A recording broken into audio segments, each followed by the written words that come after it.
Move it, troopers! On the double! Fire!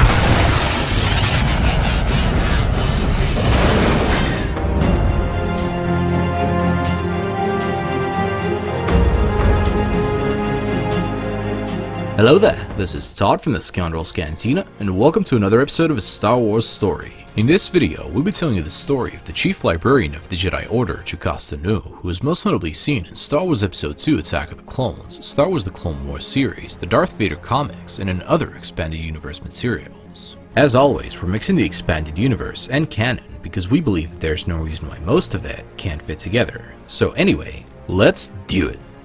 Jocasta Nu was a Force-sensitive human female born on Coruscant, most likely 100 years before the Battle of Yavin, and at an early age taken by the Jedi Order to be trained in the ways of the Force. She was eventually trained by an unknown Jedi Master and would pass the Jedi trials, thus becoming a knight. Jocasta would then pursue the path of a Jedi Consular, specializing as a Jedi researcher in the field of archaeology. Nu would travel the galaxy, gathering information for the Jedi Archives, and at one point discovered a Force-sensitive Miraluka child by the name of Jarek, whom she would take to the Jedi Temple. Jocasta eventually took him as her apprentice until he passed the Jedi trials and became a knight himself. She was eventually appointed as the Chief Librarian in the Jedi Temple, and in 62 BBY became a part of the Jedi High Council. 10 years later, she stepped down from the council and began wearing robes imprinted with ancient and sought patterns which famous Jedi historians wore, such as Atras. In 52 BBY, she undertook a diplomatic mission to Serena with Jedi Masters Dooku, Qui-Gon Jinn, and Sifo Dyas, where they met with Hugo Damask, who was in secret Darth Plagueis. Jocasta took her last Padawan by 44 BBY, which was around the Stark Hyperspace War. Over the years, Nu came to know most of the Jedi in the Temple, becoming especially fond of Master Dooku, whom she personally mourned when he left the Order shortly after 32 BBY, aka the invasion of Naboo. In 22 BBY, Obi-Wan Kenobi came into the Jedi Archives searching for the planet Kamino, which he couldn't find, and Jocasta Nu assisted him. I hate to say it, but it looks like the system you're searching for doesn't exist. Impossible. Perhaps the archives are incomplete.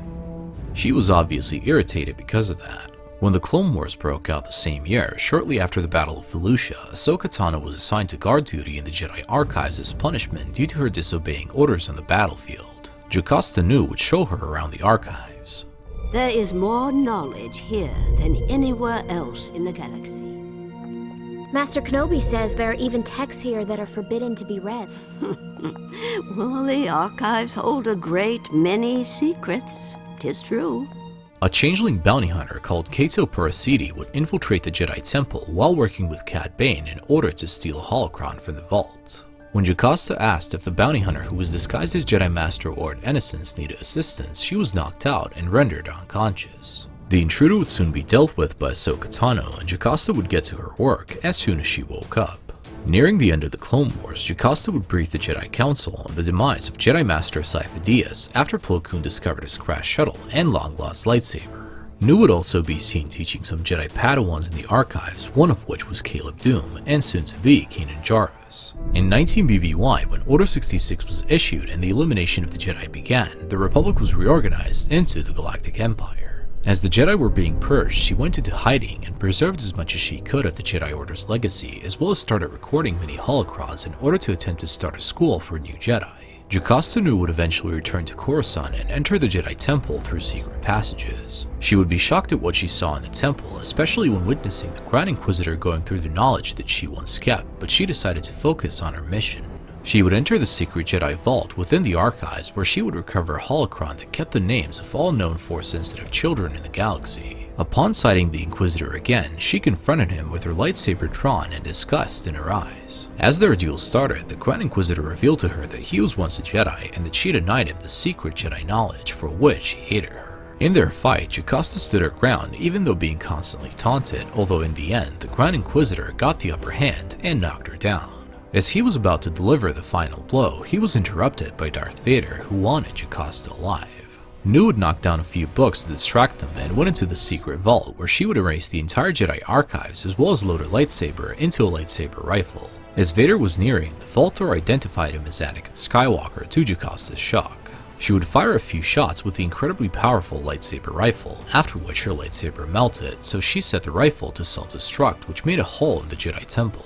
While escaping the temple, she grabbed a green-bladed lightsaber to fight back Vader, as well as the Coruscant guard that opened fire on her. She held her own for a while, but was eventually overwhelmed, so she decided to commit suicide in order for the information that she held to die with her. Vader would catch her with the Force and restrain her aboard a patrol transport, where he unlocked her memory crystal containing the list of Force-sensitive children across the galaxy. After revealing to the clone troopers that Vader was in truth Anakin Skywalker, the Dark Lord killed all the clones, after which he killed Jocasta as well, thus she became one with the Force. Personally, we chose the story ending of Jocasta Nu from the Darth Vader comics for our headcanon because we like it more than the expanded universe version of it. For those who are wondering about the expanded universe version of her demise, it is seen in the Revenge of the Sith game, which we also consider as canon in our headcanon, but simply without her death in it. Speaking of which, enjoy.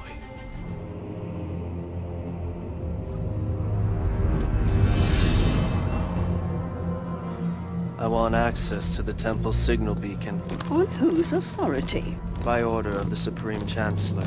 That is not within the Chancellor's power. Only the Jedi Council can authorize access.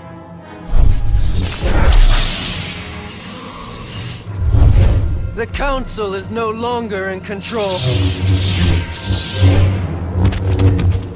You won't get away with this, Skywalker! Anyway guys, this is it on the story of Jocasta Nu, and we hope you all enjoyed it and learned something new about the vast galaxy of Star Wars. If you enjoy our content, make sure to check out our second lore channel, The Crossroads Inn, and if you want to watch more videos like this one, the link to the playlist for other Star Wars stories and videos will be down below. Also, if you want to support this channel, hit that subscribe button for more videos like this one. And remember guys, God is awesome, may the Force be with you always, and we'll see you in another video. You rebel scum. This party's over.